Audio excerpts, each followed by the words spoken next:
So we're in the middle of a bear market right now. Greed and fear index is like in extreme fear.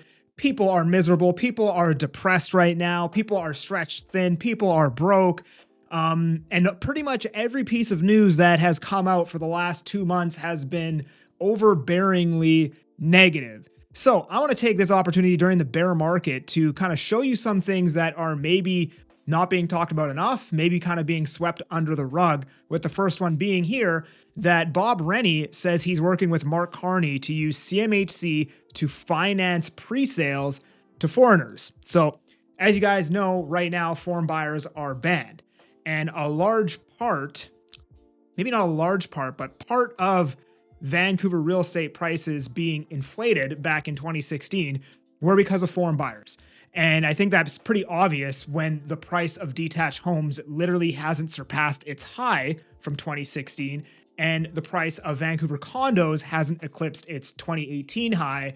Both of those product types are trading flat pretty much since that foreign buyers tax was put in back then. So now we're talking about basically unbanning foreigners for pre-sale purchases and then allowing CMHC, which typically gives better financing terms, to buy pre-sales, right? So what does that do to the market? Well, let's just say I'm a US citizen, right? Currently right now, you can buy like a pretty good deal in Langley, $400,000 one bed, one bath, parking, AC storage for around $400,000, right?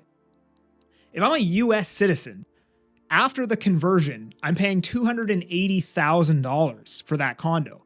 And I know some people will be like, well, that's way too expensive because you can buy a detached house in Kansas City for $300,000 or whatever the price. I don't know what the price is in Kansas City, right? But here's the difference. If you're buying in, say, a Langley, right, you're on the outskirts of an international metropolitan city where the vacancy rates are extremely low. So you're getting safety in that alone, right? And a lot of people that have a lot of money don't buy real estate to increase their wealth. They buy real estate to store their wealth and preserve it. So if they do this, I think that pre-sale purchases are going to become super attractive to foreign buyers, right? And if that's the case, maybe this doesn't have a huge effect on pricing because it's all going to be focused in the pre-sale market, but at the very least, that's going to, take away the supply of pre-sale purchases when, maybe 30% of the sales in any pre-sale are end users. Well, now some of that supply is going to be taken away from end users. They're going to be pushed into the resale market. And now you might see a bigger imbalance, maybe not an imbalance, but you'll see more demand in comparison to supply in the resale market because of a policy like this. But why are they putting this policy in? It's because they know, or why would they put this in, I should say? I believe it's because they know that over the next couple years, pretty much no new construction is going to get launched. It is completely unviable for developers to launch most of these projects. And therefore, as we get into 2028, keeping immigration where it is right now, we're probably going to run into a supply problem, from 2028 onwards when none of this product gets built and there's an extra 1 point whatever million people living here. Don't believe me?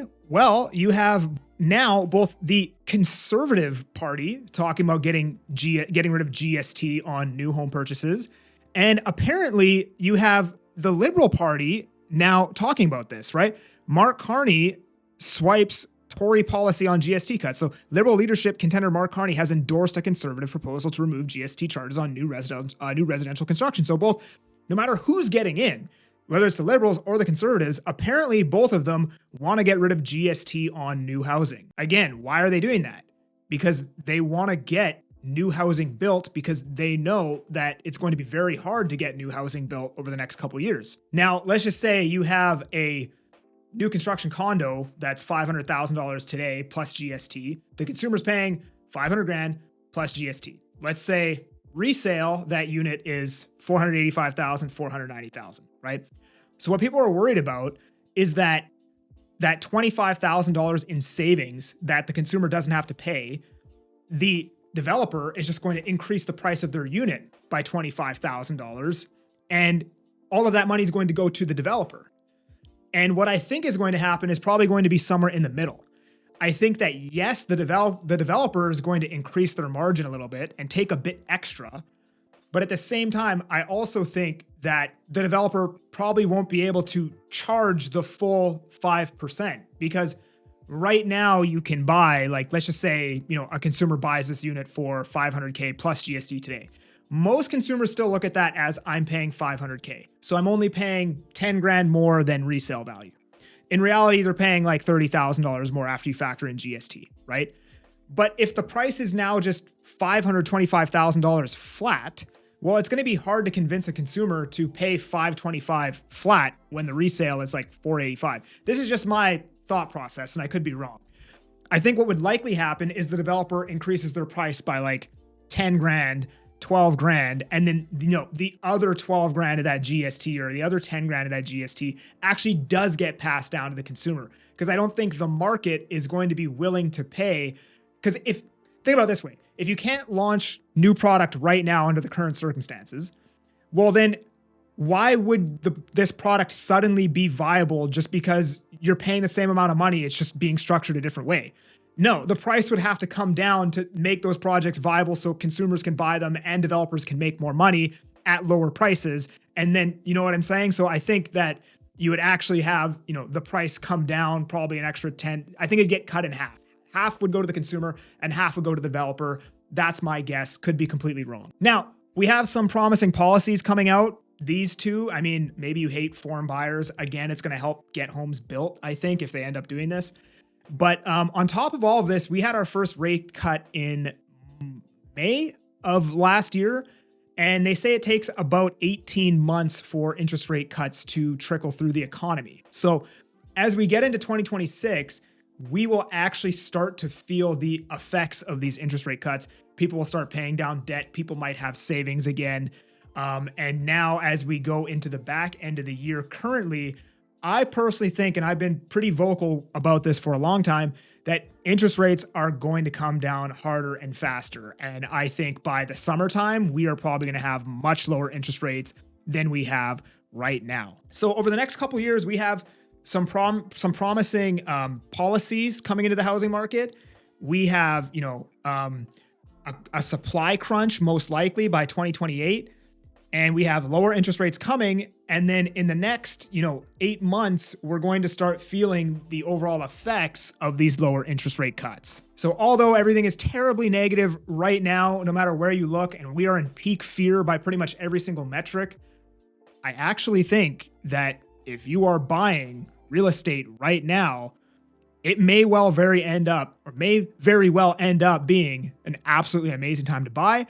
And if you have 40, 50, 60 grand, there are a lot of really good pre-sales out there that I think are a great deal, that are close to hitting their pre-sales. So they're going to get built out, that have a mid-2027 completion. And like I said, that's a great time to be completing on one of these products because there isn't very much else completing alongside you. So when your unit is finished being built, there won't be a whole slew of other brand new units completing alongside your purchase, meaning there's going to be more demand for your purchase and less supply. Or maybe not more demand, but at the very least, less supply for your unit. So yes, we're negative right now, but I do think there are some good things to come. And I still stand by that if you have money and you are ready to make a purchase, that I would want to be doing it before all of these things materialize. And I'd want to be doing it while the market is still terrified. But that's my 2 cents. And if you want to use me to chat about realizing that goal of purchasing some real estate, my Calendly link is down in the description. You can book a call with me to chat. Otherwise, I just appreciate you guys for being here. I'm that Agent Kelly, and I'm making moves to move you. Peace.